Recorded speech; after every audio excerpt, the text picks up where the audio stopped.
பார்க்க போகிற தெலுங்கு படம் ஹரோம் ஹரா. இந்த படத்தை வந்து பார்த்திங்கன்னா ஒரு ஆக்ஷன் படம்னு சொல்லலாம். ஸோ இதில் நடித்தது பார்த்திங்கன்னா சுதீர் பாபு, நவஸ்டார் சுதீர் பாபுன்னு எண்டிங்கில் போடுறாங்க. மாளவிகா சர்மா, சுனில், அவர் வந்து ரொம்ப முக்கியமான ஒரு கேரக்டர் நடிச்சிருக்காரு. ஜெயபிரகாஷ், லக்கி லக்ஷ்மண், அக்ஷயா கவுடா, அர்ஜுன் கவுடா, ரவி காலே, இன்னும் மற்றும் நிறைய நடிச்சிருக்காங்க. இதை எடிட் பண்ணது ரவி தேஜா, முக்கியமாக சொல்லணும், ரொம்ப நல்லா இருந்துச்சு. ஒளிப்பதிவு வந்து அரவிந்த் விஸ்வநாதன் பண்ணியிருக்காரு. இசையமைப்பாளர் வந்து சைதன் பரத்ராஜ். இந்த இயக்குனர் வந்து ஞான சகத்வாரகா. இந்த படம் வந்து பார்த்திங்கன்னா 80s நடந்த மாதிரி, ஸோ ஃபோன் அது மாதிரிலாம் எந்த விஷயமும் இல்லை. 1980s சித்தூர் மாவட்டத்தில் நடக்கிற ஒரு கதை இது. இதில் வந்து பார்த்திங்கன்னா தம்பி ரெட்டி அவங்க தம்பி ரெட்டி வந்து லக்கி லக்ஷ்மண், அவரோட தம்பி மகன் வந்து சரத் ரெட்டி, அவங்களாம் சேர்ந்து ஒரு மாஃபியா மாதிரி நிலத்தெல்லாம் பிடுங்குறது, மக்களை வந்து சித்திரவதை பண்ணுறது, அது மாதிரிலாம் பண்ணியிருக்காங்க. அங்கே வந்து பஞ்சம் தேடி வந்து சுப்பிரமணியம்ன்ற ஒரு சுதீர் பாபு வேலைக்காக வந்து ஒரு காலேஜில் வந்து லேப் அசிஸ்டண்ட்டாக இருக்கார். அங்கே இருக்க அடிப்பட்ட ஒரு நல்ல ஒரு இதுவாக இருக்கார்.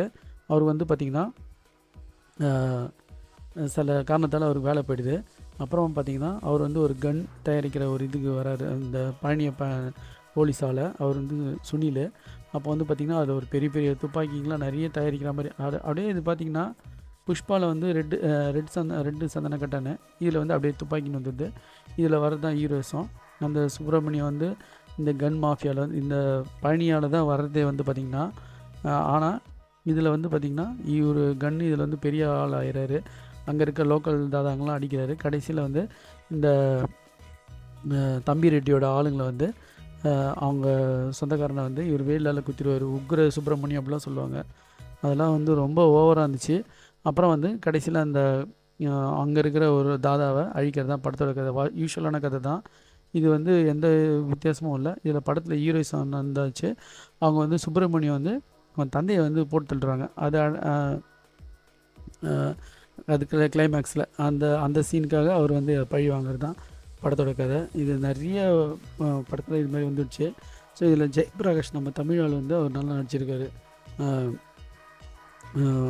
அவர் வந்து ரொம்ப இணக்கமாக அந்த சீனில் நல்லா இருந்துச்சு. இந்த சுதீர் பாபோட ஹீரோயின்ஸ் எல்லாம் வழக்கமாக இருந்த படம் தான். இதில் கேமரா வந்து நல்லா இருந்துச்சு, கேமரா எடிட்டிங்லாம் நல்லா இருந்துச்சு.